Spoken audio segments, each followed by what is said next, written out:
ça. Mesdames et messieurs, bonsoir. On est en présence de Pierre-Bruno Rivard. Salut! Rivard, qu'est-ce qui se passe? Hey man, je sais pas si t'as entendu, mais il y a une grosse nouvelle. Pam, pam, pam. Il y a un virus qui se promène. Écoute, non, pour vrai, je suis pogné chez nous, comme tout le monde. Je crois que tu me faisais un reveal, genre grosse nouvelle. Je pars c'est en quelque tournée chose que avec les mon gens vieux savent band. pas. Ouais, c'est ça. Non, je suis en poignée, comme tout le monde. Là. Je suis chez nous à juste m'emmerder. Parce que moi, j'ai pas de blonde ou d'enfant ou quoi que ce soit. Fait que, tu as des instruments de musique. J'ai beaucoup trop d'instruments de musique. Et, des pédales. Ouais, et des pédales de guitare. Et là, tu vois, ma webcam vient de sacrer le camp pendant que je te parle. Tu vois, et là, ça nous démontre à tous les auditeurs du Carré de Sable que finalement, le Carré de Sable, c'est le salon de PB, les amis. Exactement, c'est vraiment chez nous. Tu peux pas être plus dans mon intimité que ça. Ouais. La prochaine étape, c'est qu'il nous montre qu'il est en boxeur, finalement. Oui, non, mais c'est ça. Mais je pensais me partir un podcast. Je n'ai déjà fait un en sous-vêtements. Les gens ne le sauront jamais. Oui, mais c'est génial. C'est la beauté du web. Ah, aussi. Ah, c'est sûr, man. Ben ouais. Ouais, comment ça va? Ça se passe bien, là? Là, t'es au chalet, écoute, toi? Exactement. On a pris On nos en parlait, affaires là. lundi. On est monté au chalet familial. On s'est dit, on va se mettre à l'écart avec le petit, là.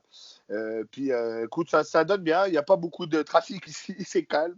Donc, on sort un peu de temps en temps faire des petites marches, jouer un peu avec le quai dehors. Mais non, on garde ça cool, man. Et on le fait pas pour nous. On le fait pour, comme je te disais, mes parents, tu sais, ils ont 70 et plus. Puis, c'est ça, les amis. C'est pas pour nous. Même si toi, tu pètes le feu, puis c'est un petit rhume. Dis-toi que si tu restes chez toi, tu vas sauver des gens. Donc, stay home, c'est ça qu'il faut que les gens comprennent, c'est effectivement ça, c'est que c'est pas pour nous, c'est pour les autres. Et cet aspect-là de mais là et je pour nous en pas général. risque. Non, mais c'est ça. Tu sais, c'est comme en Floride, là, ils montraient des jeunes de Spring Break. Oh, if I gotta get Corona, I'll get Corona. C'est stupide, man. J'ai vu les images, moi, ça m'a rendu agressif, là. J'ai vu les images sur les terrasses, là. Ils sont juste arrachés. Je fais d'où t'es.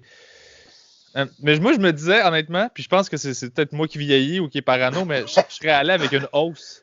Juste les arroser. À l'ancienne. Tu sors les pompiers. Comme, ouais, les jeunes, sortez de là, c'est pas le temps. Mais on est tous des petits véhicules à virus. Fait que, tu sais, c'est ça l'affaire. C'est juste qu'il y en a que c'est des vieux chars sur le bord de lâcher. Fait qu'il faut qu'ils peuvent pas. C'est ça, tu peux pas mettre une affaire de plus. Est-ce que tu viens de nous faire une métaphore du guild de l'auto, toi, mon tabarnak? J'ai pas fait exprès.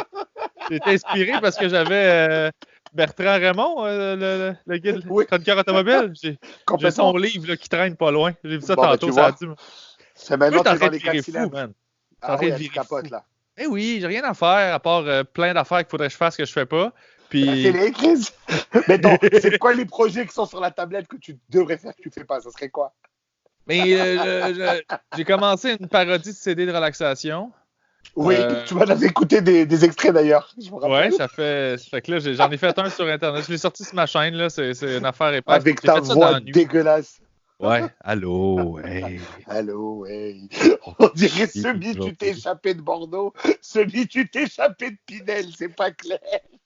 Puis là, j'ai décidé de faire une recette de chili creepy. Fait que c'est ça, je montre au monde comment vivre leur chili. Fait que c'est pas juste de le faire, c'est de le vivre aussi, là. Pierre-Bruno Rivard qui cuisine, mais quel rien que le concept m'énerve. À la base. En situation de crise, man.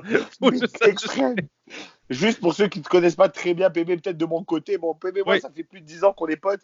Et il a une période de sa vie où je l'ai connu, où il vivait avec plusieurs grands cafés, plusieurs cigarettes et quelques paquets de bonbons. À cette époque-là, il faisait 108 livres mouillés. 130 à peu près. 130 livres. Je fais 5 pieds 11, là, c'est pas beaucoup. Je pense 130 livres, j'avais 9 ans. Ouais, c'est ça. Et depuis, c'est jamais arrivé. C'est l'époque où ton père t'a pas pris dans l'équipe de basket, là? Oh non, c'était avant ça! C'était avant? Non, mais tu sais, moi, il y a des poids dans ma vie qui ont été comme des pancartes de village. Tu n'es pas sûr si tu l'as passé. Ah oui? Ouais, et tu vas jamais repasser par là. Ouais, moi, ça a été de 130 à 180, ça a été une ligne droite, je te dirais, moi, sans arrêt. Damn! Hey man, sérieusement, là, ça, je compatis beaucoup, là, parce que les gens... je sais pas si... Tu t'entraînes-tu, toi, au gym, ou un peu? Ben oui! Regarde les points, c'est gros! Ah non, mais il y a une petite bosse, là, je vois une bosse. Oui, c'est le reflet du gras. Non, jamais été un gros fan de gym, mais gros fan de sport par contre. J'adore faire du sport. En ce moment, là, s'entraîner, c'est compliqué, là. Ouais, l'entraînement à la maison, c'est cool, là, mais si tu t'entraînais au gym puis tu levais des poids, là, puis t'en as pas chez toi, là, t'es... Ouais, c'est une gifle. Ouais. Bah, tu vois, il y a des gens qui vivent la crise différemment. Il y en a pour qui c'est capoté parce qu'ils sortent tous les jours. Il y en a pour qui c'est un a de day à de job parce qu'ils restent à la maison. Ils travaillent de la maison. Tu sais, nous, le soir, on part, mais en règle générale, la journée, on est à la maison. Tu sais. Ouais. Mais je veux dire, il y en a pour qui c'est plus difficile que d'autres. Ils capotent, là, leur routine est complètement pétée. Et puis, Ouais.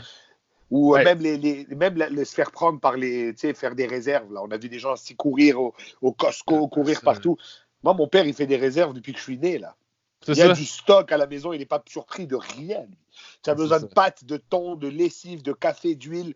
Il y en a en quantité pour moi, pour toi, pour tes voisins, bro, t'inquiète. Hey man, je suis tellement pas stressé, là. Moi, j'avais 3 rouleaux de papier de toilette, puis je regardais les stories de monde qui se garochait, puis j'étais comme... pété, 3 rouleaux, j'étais comme... Tu sais, je suis correct, 3 rouleaux. Toi, tu es encore sur 3 rouleaux? Non, je l'ai acheté tantôt, puis j'étais encore correct, là. Yes. Et sinon, la toilette est à côté de la douche. Comment t'as dit? Ils ont bien fait ça. C'est ça. Comme m'a dit Adib m'a dit il a découvert les toilettes turques à l'âge de 8 ans. C'est un traumatisme qu'il a réglé il y a longtemps même. Ah ouais, hein? C'est vrai? Hey, je sais pas comment je ferais pour vrai, là. Ah, mais c'est ça, man. Hey, je suis même pas rendu au bidet encore, là. Ça s'en vient, tu vas voir. Moi, je pense que cette crise, ça va nous faire d'autres affaires qu'on n'a jamais pensé. Man, j'ai fait un FaceTime avec mes parents, mon frère et ma soeur. C'est complètement pété. On ne l'a jamais fait. Pourtant, c'est trop cool.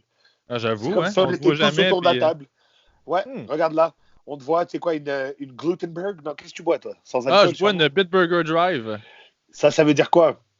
De l'eau et du gaz? Drive, c'est la sans alcool, c'est la série sans alcool de Bitburger. P.B. Rivard, le seul gars que je connais qui aime la bière pour le goût. Hey man, c'est ça où je suis en train de manger les souris que j'attrape, là. Fait que... genre, je suis comme... Ok, faut que je m'occupe. Alors on va voir dans les journaux bientôt. Pierre Mulot-Rivard a survécu au coronavirus, mais est mort de la rage. Probablement. Voilà, après avoir mordu un rat. Pas les deux, à date. Ah, shit. Oh, ouais. Ben écoute, je te souhaite. C'est ça la vraie crise. Je te souhaite bon courage avec tes rats.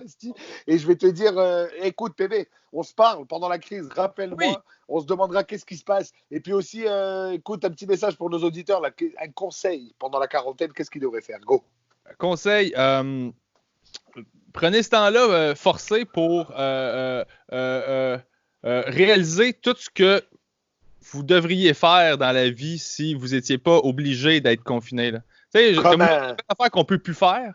Comme moi, il y a plein de risques que je peux pas prendre artistiquement parce que je peux plus aller sur scène, je peux plus. Ben là, quand ça va revenir, je vais plus attendre. Je vais faire non, je vais. Ouais. Je vais dire, je sais pas quand on va m'enlever le bonheur que j'ai de faire des shows. Fait que là, je fais fuck. Des fois, c'est quand on l'a plus qu'on réalise que ce qu'on a, c'est extraordinaire. Exactement. Traitez vos hobbies comme vos ex. C'est une pente glissante que je ne vais pas développer. Mesdames et messieurs, c'était Pierre Mulot-Rivard. Merci mon frère, prends soin de toi, on se protège, on lâche pas. Salut. Ciao.